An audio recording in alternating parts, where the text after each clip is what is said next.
Hello and welcome to Lights Up On. This is our weekly series of webinars where we speak to people in the theatre industry, learn about their jobs, what they do, how they got there, and gives you, the participants, the chance to ask questions of anything, either you're thinking of going into the theatre industry yourself or you've just always been curious to know how it all puts together. If you go to the bottom of your screen, there's a button marked Q&A, and you can type your questions in there, and hopefully we'll get round to answering as many as possible. So far, we have spoken to three sorts of director: an executive director, an artistic director, and a technical director. We've spoken to two sorts of designer, set and costume designer and a lighting designer, a writer, some actors, a production manager, a composer, a musician, and at last we're getting to talk to the job that holds all of that together, which is a stage manager. And I'm delighted to be joined today by Mim Evison, who stage managed our production of Luna, and fingers crossed will be stage managing This Island's Mine when finally we get to put it on. Hello, Mim. Hi. So first of all, could you just give us an overview of what it is that a stage manager does? What does your job entail? So a stage manager kind of is what people might describe as the glue of production, kind of just the link between the creatives and the technical. So what they're kind of the eyes and ears on the ground in rehearsals, and will feed back to various departments of any requirements that might come out of rehearsals. And then once the show's up and running, they will be there at the theatre day in, day out, getting the show ready, making sure that it's keeping to the creative's vision and making sure that it's kept safe as well. That's also a large aspect of the job. So yeah, kind of the stage management is the cogs in the machine, just helps the well-oiled to create the creative vision that the creatives and the crew and cast bring together. Okay, so in a moment I'll ask you more specifically about what sort of jobs that might entail. Those of you who've been to the theatre and never seen a stage manager, the reason is because the greatest stage managers are completely invisible. It's part of their job for you not to notice them at all, which is why they wear black, because that makes them obviously invisible. So in a traditional theatre structure, on a larger scale show, there actually there's different levels of stage manager, or different roles of stage manager, aren't there? So we have assistant stage managers, deputy stage managers, and company stage managers. How do those, what are the different responsibilities of those roles? Yeah, so together they form the stage management team. Typically you'd have the stage manager, for example, who is the kind of head honcho, who will be the one who has the final say, whether there's kind of maybe creative questions or safety questions, and kind of the overall eyes and ears of the production. And then you have the deputy stage manager, whose role is during rehearsals to be in the rehearsal room, notating any questions, queries, and the movement of the production. So feeding those back at the end of the day to each of the departments. They pass on any notes to lighting, sound, automation, projection, maybe set or costume.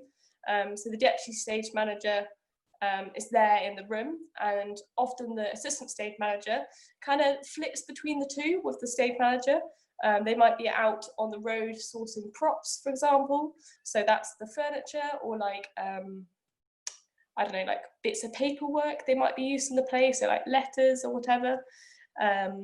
And yeah, the assistant stage manager kind of also works closely with the designer to create the vision that they want for the aesthetic of the play. So there's kind of a bit of creativity involved in the assistant stage manager role. The deputy stage manager just kind of keeps the communication going between all the departments.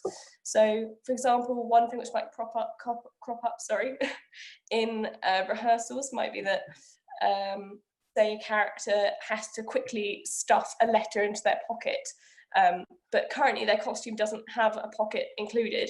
So you put on the note saying, "Hello, can this actor's costume for this scene make sure they have a pocket in the left-hand side?" And all these kind of little intricacies, which means that, to the audience, they wouldn't think twice the fact that this left-hand pocket is essential for the scene. Otherwise, they can't do the next scene change, or do a little karate kick or something, I don't know. But it's all these little intricacies which need to be picked up and just make the smoothness of the production work. So yeah, together the stage manager, deputy stage manager, and ASM kind of coordinate any requests which come through, and ensure the smooth running of the production. And so actually during the show as well, so the deputy stage manager would call the show. So that means recording any lights and sound cues, so telling when the operators to press go. This also can apply to automation and flies. So that's any scenery which might be coming in or out or up and down. And the stage manager would be on the side of stage at that point, keeping an eye on any of these cues which might happen, because for example, flies and automation can be very heavy bits of scenery. So a stage manager's job is to keep an eye on all of that and make sure everything's running smoothly and safely. And an ASM backstage during a show might have various cues, like a lighting or sound operator, but these are more physical. So they might be helping with a costume change, or they might be handing props, or maybe pulling in bits of scenery as well during a scene change. I think that's, what else happens? It could be everything and anything, if that makes sense. A stage manager has to be adaptable, and you get thrown in and you say, can you do this? And 99% of the time it's yes, and then you figure out how to do it. And then am I right, the company stage manager is for touring shows? So there's someone who oversees those kind of practicalities. More of a pastoral side for things, so looking after the cast members as well as the maybe helping out with digs, for example. So when you're on the road on tour, working out from base to base, might be assisting people with that, or as well as keeping an eye on budgets as well. That's also a really key important part, that maybe the company stage manager and the stage manager coordinate with the production manager as to finances for the production. The company stage manager is often on larger scale tours, but quite often nowadays, due to various cuts and whatever, the company stage manager might also be the deputy stage manager. So, and it all mixes about. It's all very fluid. In a moment, I'll ask you about your own personal preferences in those roles. I didn't meet a stage management team until I did my formal training at Bristol Theatre School. So prior to that, I'd been directing shows on the Fringe, where if a director suddenly decides that they need a pocket on the left-hand side of a pair of trousers, they have to personally remember to write it down on a notepad, and they're quite likely to go out and make the pocket themselves. The joy of having a full stage management team as a director or as an actor, it has a kind of magic about it, I've always found. So you say, oh, it'd be great if there was a loaf of bread on that table. So the DSM will write this down somewhere secretly. You're not even aware that it's been written down. At the end of the day, you'll get a set of rehearsal notes in which we need a loaf of bread on the table will be. Later on that day, you usually get a call from the stage manager saying, will they eat the bread or not eat the bread? They'll be looking at this kind of health and safety. And then the very following day, an ASM will come into the rehearsal room with a set of loaves of bread and say, which one do you want? It's an extraordinary way of having a group of people realising the artistic needs and creative needs of a production. And it works really, really well, doesn't it? If you get a good team going, it just runs like clockwork, and it's very satisfying. A large part of stage management was organisation, and if you don't like organisation, then stage management, that might not gel well together. But once it gets going, it's you're right, there is some bit of magic to it, just stuff magically appears. But it's organisation and paperwork, isn't it? There's a lot of paperwork involved. If you like stationery, you should... Our stage managers are well known for our love of stationery. Just keeping everything into order. So you've got to be ready at any moment, for example, for anybody else to be able to maybe grab the book, so which has got all the lighting and sound cues in it. So you want that to be as neat as possible, well organized. You know, for example, it's very rare that somebody might have to go off ill, or if you want to hand over the show for future purposes, you know, maybe if going on tour in future years, you can hand over your folder, your Bible, and say, here you go, here's the show.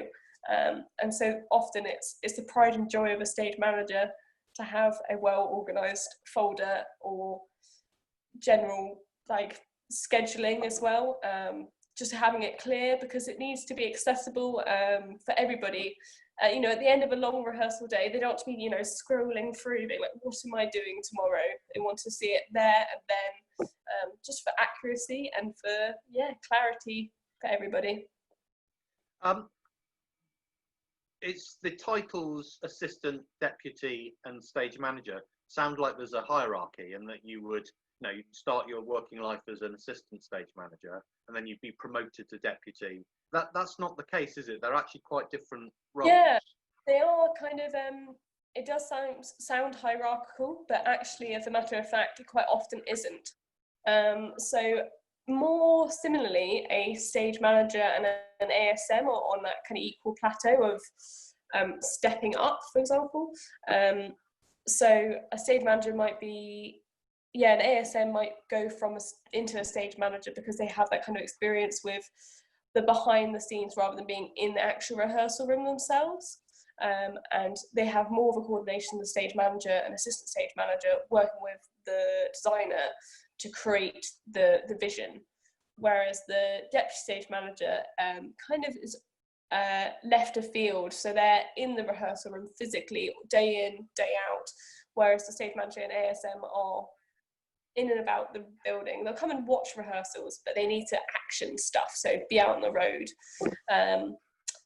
So it's also personal preference, so quite a lot of people like to be hands-on and like sourcing props, while other people much prefer just sitting in the rehearsal room, being an observer, and just, you know, taking notes. And for the love of paperwork, for example, you definitely have a lot of paperwork as a DSM, writing up daily reports when the show is up and running, and notes at the end of every day of the rehearsals for each of the departments.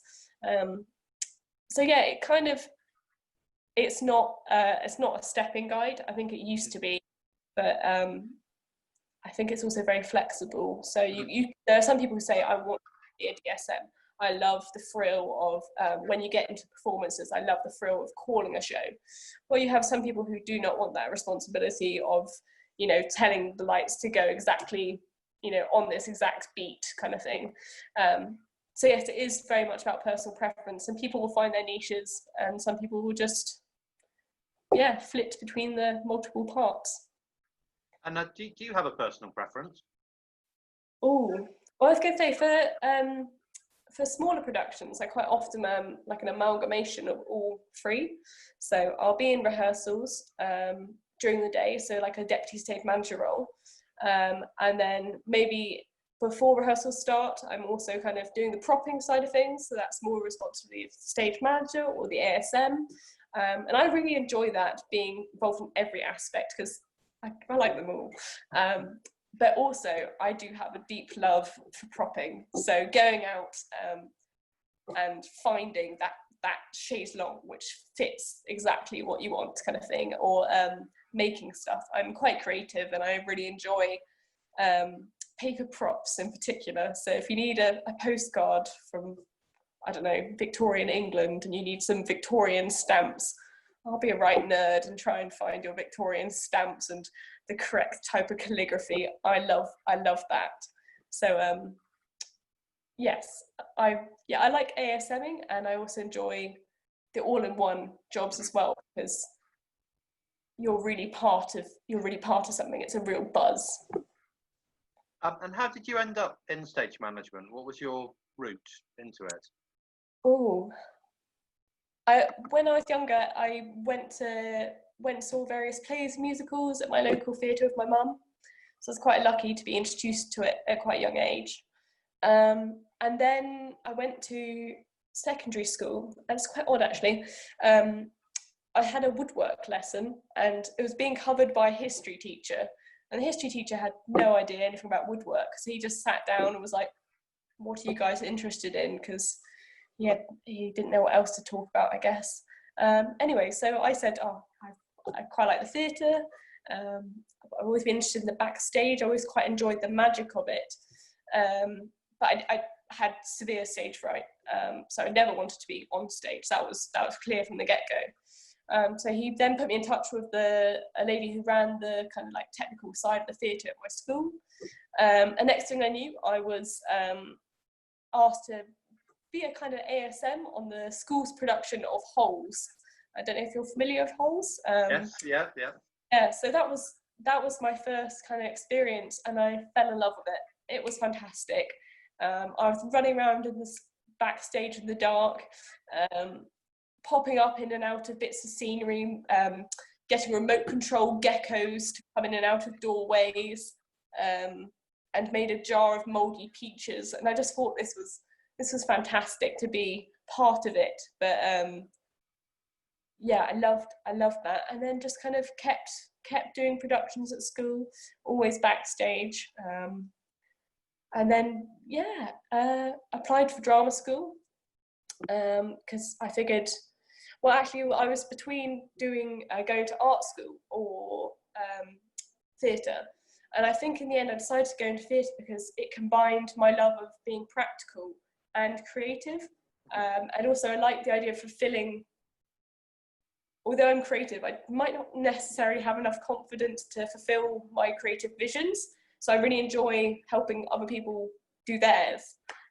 So that's kind of what led me into theatre. And then I trained at the Bristol Vic Theatre School, which is where I've met you previously, Toby. And then, taken off since then, really, being let out into the big world. And when you went into, was it stage management in particular that interested you when you started? Because the production arts course at the theatre school is, cover all areas, don't you? Yeah. Initially. Yeah. So on the course, I did a bit of everything. So lighting, sound, carpentry, prop making, and stage management, and a bit of film and TV as well. And I went in originally thinking, I quite like to be a stage manager. Did all the various routes, did a sound designing job, which I actually quite enjoyed, but it didn't sit quite right. So came out as a stage manager at the end of it as well. But it's great because I now have skills as well as like a just general understanding and respect maybe for the other departments in theatre which are needed to make the process happen, I guess, and have an idea of timescales of something's if something's going wrong during tech, if the computer's having a meltdown or something needs programming, and people are like, why aren't we moving, why can't we progress with the scene? You could be like, okay, you just need another 5 minutes, something needs to be tweaked, and just so I've definitely got a good understanding of all the other roles, I think, which definitely comes in handy and not saves the day, that sounds a bit, but it's definitely good to have. It does save the day. Yeah, I know it does. You can have a vague idea, troubleshooting it. Yeah. I know that since leaving the theatre school, you've had your freelance, self-employed stage manager. So you've worked for a number of different companies. Is that something that you'd like to continue, or would you prefer to be attached to a theatre building and have a kind of more permanent role? I really enjoy working with different companies, because also working with the different companies, they have different kind of specialisms. So I've worked on ballroom dance tours. I've worked with quite often children's theatre. I have to say I do really enjoy working on productions for families, because you get such a thrill, such a reaction. Kids don't hold back. If they enjoy it, they'll let you know. If they don't enjoy it, then they'll just sit there and maybe go for a wander. And I think that's there's no kind of niceties in that, which I really enjoy. You get it raw, the reaction to theatre. What else? Yeah, I've also done a few kind of more standard plays, done a couple of operas as well. So yeah, with different companies come different genres, and each genre has its own yeah, highs and lows, advantages, disadvantages. So I really enjoy the variety. Do you need to read music to work for an opera company? It does help quite often. Well, if you're calling the show as a deputy stage manager, then it does come in very handy. But I mean, quite often they can also, you can adapt to different aspects. So if you can't maybe read the music, then somebody can follow along lyrically, or you might be able to cue stuff off something visual which is happening on stage.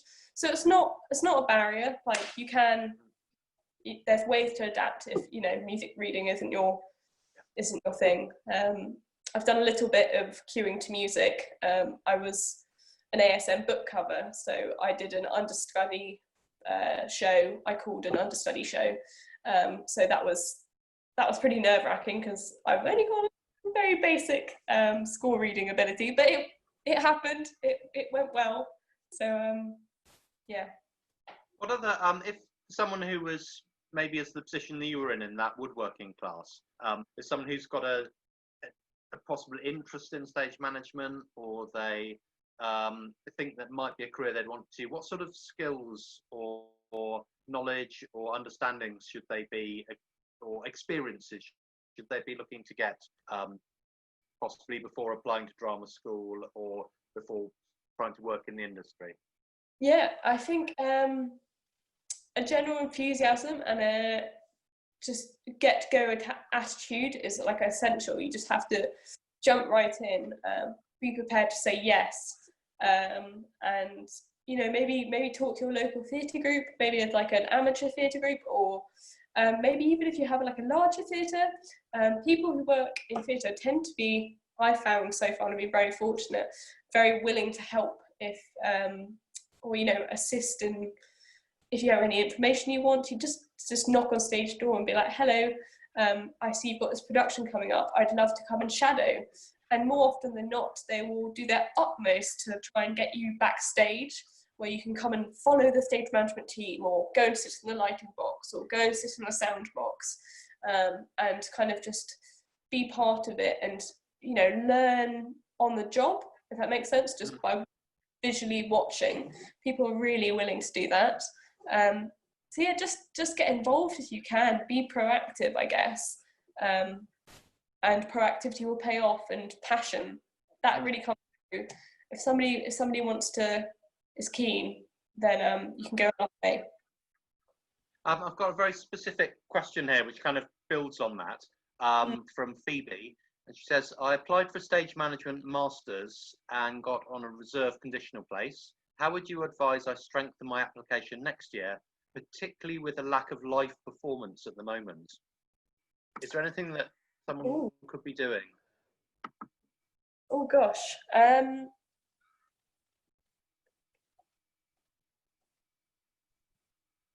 Yeah, I guess just trying to expand any boundaries. So it doesn't necessarily have to just be theatre. You can also possibly get some work possibly in event coordination. So if there's any like local festivals, maybe that's like music festivals or comedy festivals, just working in the backstage elements of that, because there's quite a lot of transferable skills. So if live events for theatre aren't available, that might be a good option. As other kind of skills which might be transferable, so people management. I don't know whether there's other, for example, this is a bit of a sidetrack, but just due to the current COVID situation, I've taken up a job as a receptionist. Now, this might not seem a direct correlation, but actually it has quite a lot to do with it, because day in, day out, I'm dealing with inquiries, dealing with people who might be upset or going through a hard time, and you have to kind of relate to people, and building up those skills and building up that rapport, and showing that kind of people interaction would come across quite well in any kind of interview situation. yeah, I hope that helps. I'm not sure. Yeah, and I was also wondering if I hadn't thought of this, but when you started talking about the transferable skills, Hmm. it might be interesting to find some stage management job descriptions, and to see what the list of I know at the theatre school you were given kind of, you know, the sort of skills and attitudes and, you know, the sort of stuff you put on the CV, and actually to think about where those transferable skills are available that aren't necessarily in the performance industry. Because as you say, the organisation that requires to be a doctor's receptionist they're very, very similar organisational skills. Yeah. The other thing is, I don't know if you've ever seen this, Mim, but there's you can there are lots of videos of people in pit bands where they videoed themselves doing, like, the famous one is the percussionist in West Side Story who's playing about 20 different instruments. Is there something equivalent of someone calling a show? Have you ever seen a video of someone calling a show? I was going to say, yeah, there are quite often. I think recently they've done a webinar example, which was the Olympic opening ceremony, where somebody videoed themselves calling the show, and you can kind of queue. Well, I don't know if they had it accessible, but some other events do queue along. So the SMA, for example, run various tutorials you can do. So that's the Stage Management Association, who can give you ideas of how to build up your cue reading skills. You can also gain other skills in doing this, like RC Annie, who do what's it called? The stage fighting. You can learn the good of that. But yes, there are some live. You can watch somebody cueing a show and kind of learn a bit off that digitally as well. If that's what you meant. Yeah, and I know I learned an enormous amount just watching someone cue a show, just literally looking over their shoulder. And if there are, we can find video equivalents of that, just watching how the system fits together. The other thing that I was thinking was from theatres and event spaces at the moment are struggling to work out how to do outdoor performance, socially distanced outdoor performance. And so there's a whole set of, Mim mentioned events, there are a whole set of skills that stage managers will be using right now to facilitate those live outdoor socially distanced events. And it's about, you know, spacing, and it's about clear markings, and and all of those things will come into stage management skills. So there again is another set of transferable things that you might be able to get experience from. I've just seen, I've got a question here from Laura, which is, I think we might have covered it, but just. Yeah, I mean, basically, she's asking the same question, which is about how do you build up a portfolio of skills when there aren't any shows on at the moment. Laura, if you've got anything more specific that you want to ask, then do. But hopefully, we've covered that question. There's one thing which also I've just thought about was that I've recently done a food safety qualification. So during lockdown, I had a bit of time on my hands, found this online course about, you know, the safe preparation of and handling of food. Now, this is something I was vaguely touched upon during my training at drama school, but actually I thought was really quite important. And again, this course that I did can be used for when I'm preparing food backstage, knowing the right kind of temperature conditions, just general hygiene standards, etc. And then this is also can be used for, you know, when theatre might not be up and running as it like what used to be. I can use that possibly for if I get work in the kitchen. And also at the moment, accessibility in theatre is a really big thing, and it's on the rise, and it's fantastic. And so I think training in stuff like British Sign Language, getting a basic understanding of that is great, because you want to be able to communicate with all creatives, and we open the theatre bubble to people who, you know, may be hard of hearing. So I think little other life skills can play in so well as a stage manager. Those are both really, really good suggestions, Mim. And it reminded me of, did you ever know Fiona? Were you at the theatre school at the same time as Fiona went? She might have been just before you, but she was into scouts and girl guiding, and I'd often think about her arm with all the badges on. And each of those badges actually represented a stage management skill. So it was food and first aid and health and safety and basic electrical knowledge and BSL. All of those things are really important stage management skills and would demonstrate that you have been thinking more broadly about what stage managers do and their pastoral and health and safety and well-being functions. And I'm sure lots of those things must be available either as online courses or via Facebook, YouTube, calligraphy. You're right. Calligraphy, first aid. I went on a really, really interesting talk which was held by Equity at the Bristol Old Vic, which was discussing mental health in the arts industry. And I think, again, that's also, they're offering, there's mental health first aiders. So quite often, theatre could be in Tech Week, for example. So the week before you open the show, where you're getting all the lights and sound into place, all the sets coming together, etc. Everybody's under a lot of pressure, and sometimes this can really affect people. So being able to offer lending an ear, and just feeling that you feel comfortable in doing so as well, because you might be underneath a lot of stress yourself, and maybe suggesting or just listening correctly, because there is, rather than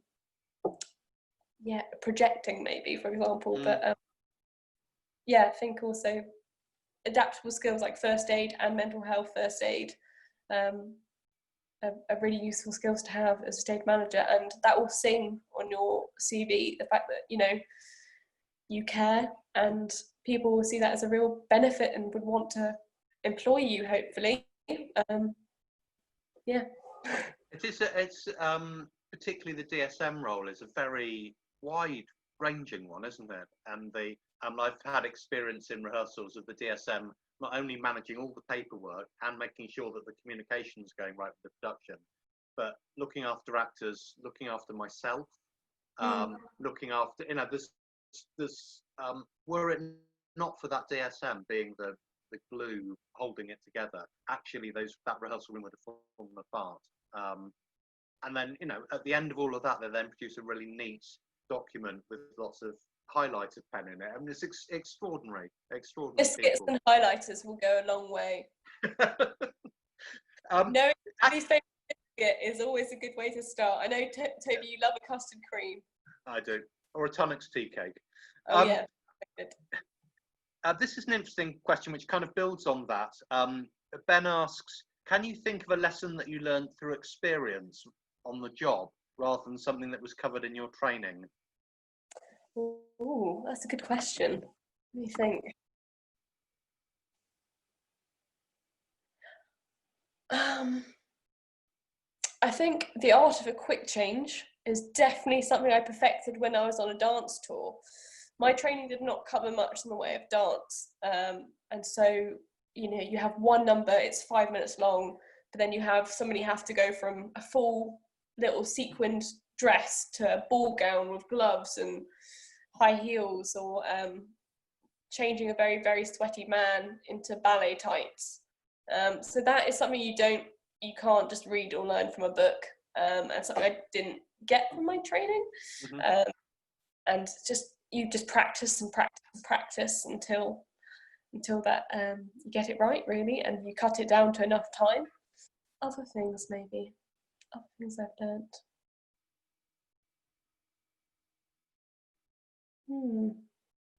Can't think of anything else for now, but I'll keep thinking about it. Keep mulling about. Presumably, also you learn, although this must have been part of the training just through experience, but you must learn how to read people very quickly. Directors are all very different, actors are all very different, designers are all very different, and you kind of go in cold, don't you, into that first creative meeting, and must have to very quickly be able to work out what the tone of the room is and how to communicate best with those people. But it definitely is very important as a stage manager to set that tone as well. So being warm and friendly and open, and very like a little thing, but it goes a long way. Just learning everybody's names before you get into the room. Maybe having a little printout of their headshots, for example, of the actors, like maybe the week beforehand, just so you familiarise yourself, because it's going to be new to them. They might not know anybody else in the company. And so just being able to be like, oh, hello, welcome, how are you doing, can go a long way, and it can break the ice. And that will make everybody feel at ease from day one when you're reading in that room together. And, you know, it's like, oh, I haven't found my character voice yet. But it's fine, because they found their own, they can just be themselves. I thought that's really cheesy, but... No, it's not. I was just thinking how wise it was, actually. Maybe that makes me cheesy too. I don't know. We've got a question here, this is obviously someone fishing for amusing anecdotes. Yeah. Dan would like to know, what's the biggest challenge or emergency that you faced and dealt with successfully mid-show? Oh no, I think if this is who I think it is, oh gosh. So this has got to be not a personal career highlight of mine, but it was a Christmas production, and we've been going on for, it was probably like 2 or 3 weeks into the production, so well into the swing of things. And during the interval, it was supposed to be a scene change where I was supposed to put on a rocking chair. However, this day, for some reason, it slipped my mind, and I didn't check my list, because I probably just got into the swing of things, and always check your lists. And I didn't set the rocking chair. So all of a sudden, I was up in the box, cueing the show, cueing the lights and sound. I suddenly hear these footsteps run up the staircase behind me. I turn round, and it's one of the actors, and she's like, Mim, where's the rocking chair? And I looked on the stage. I said, oh, it should be there. It was not there. I just didn't put it on the stage. So I said, it's underneath the seating bank, which the audience was sitting on. So she had to go to sneak in the pitch black to go and find this rocking chair. And then during the next blackout, the actor, Meg, she managed to just dump it on the side of the stage. And the actors kind of saw it, who were on the stage, and rejigged the blocking to be able to sit in the chair for the next scene. But that was not great, but we worked together really well as a team. And lesson learned, always check your lists, no matter how long you've been getting into the swing of things.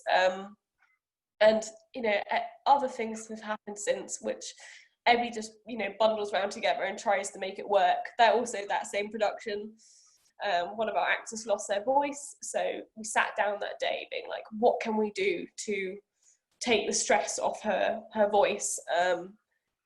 And yeah, working well together as a team really helps when you have that support from everybody to forgive little mistakes, or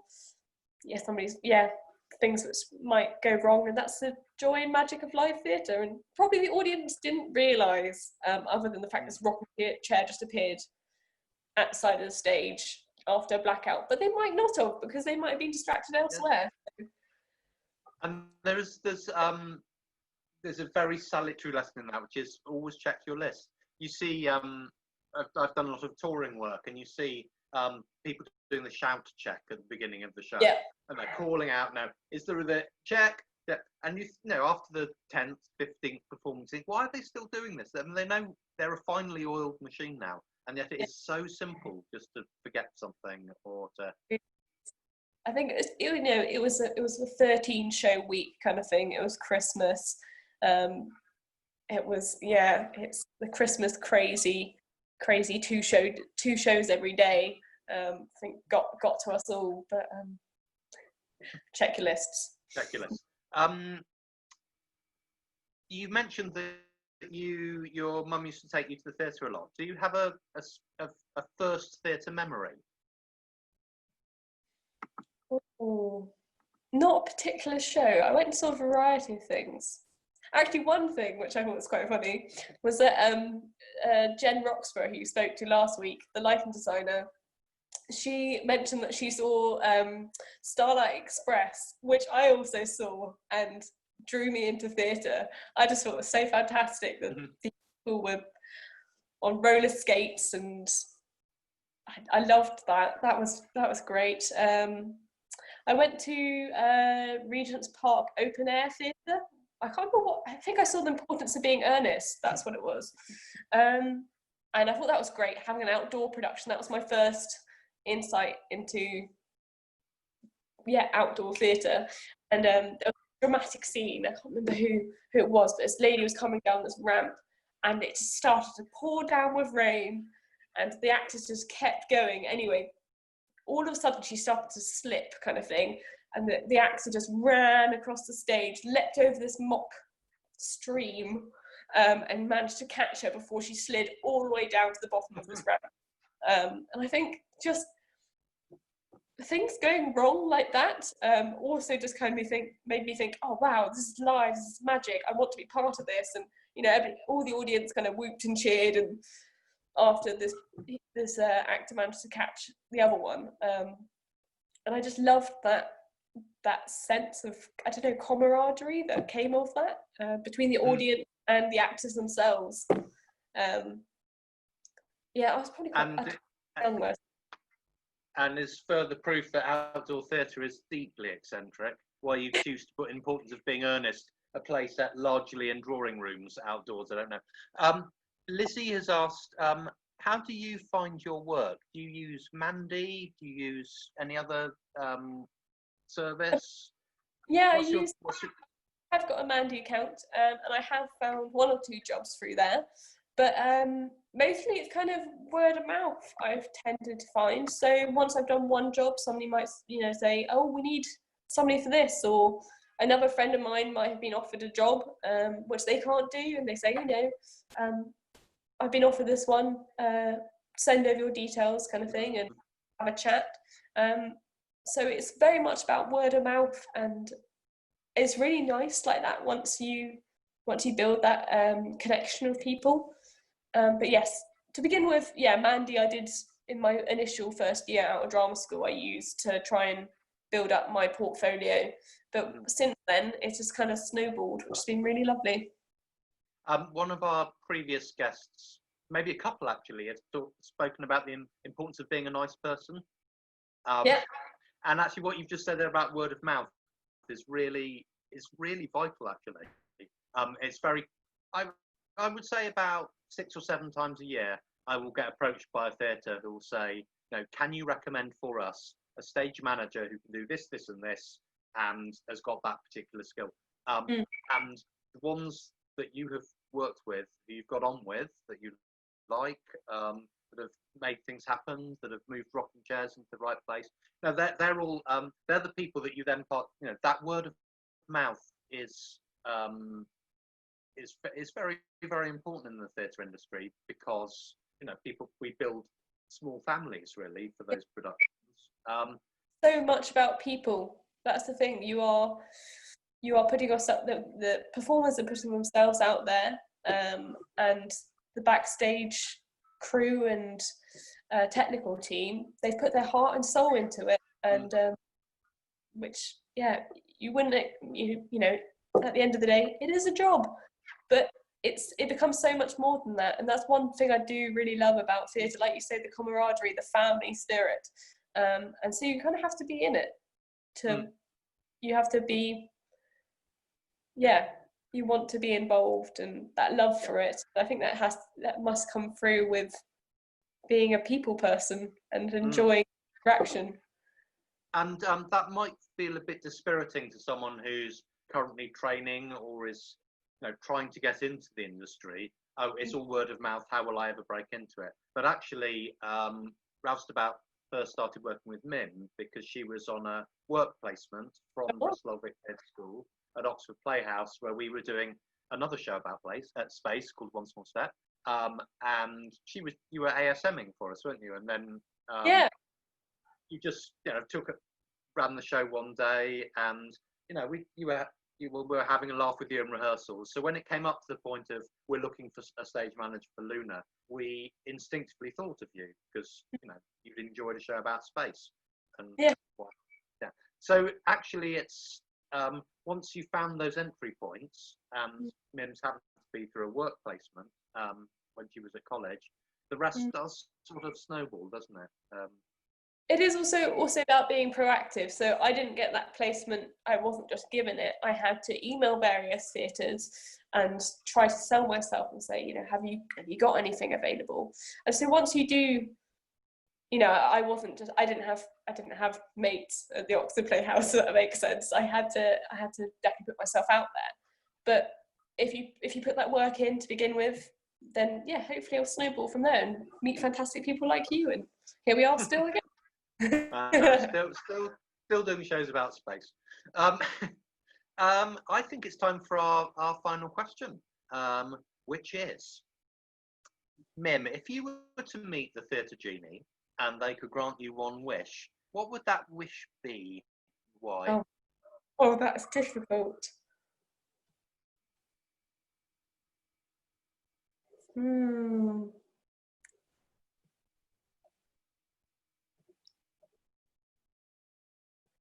I think quite similarly to Jen, there's kind of like a serious answer and then there's a fun answer.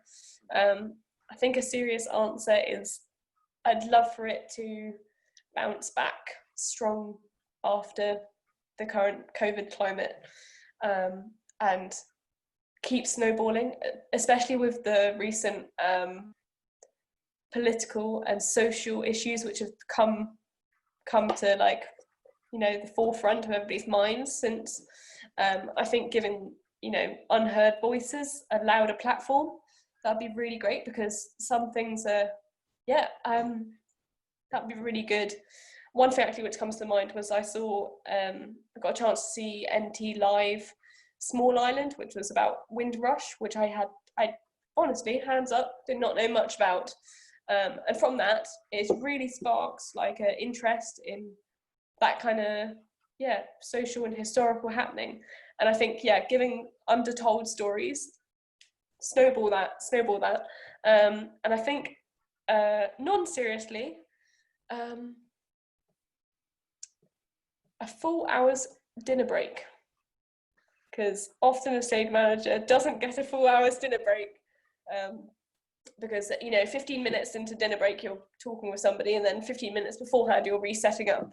So quite often you're eating a bit of like Tupperware pasta whilst writing up some notes or something. So, but then again, I do love that. So. And there was me thinking that eating Tupperware pasta was an essential DSM skill. Thank you so much, Mim, for joining us.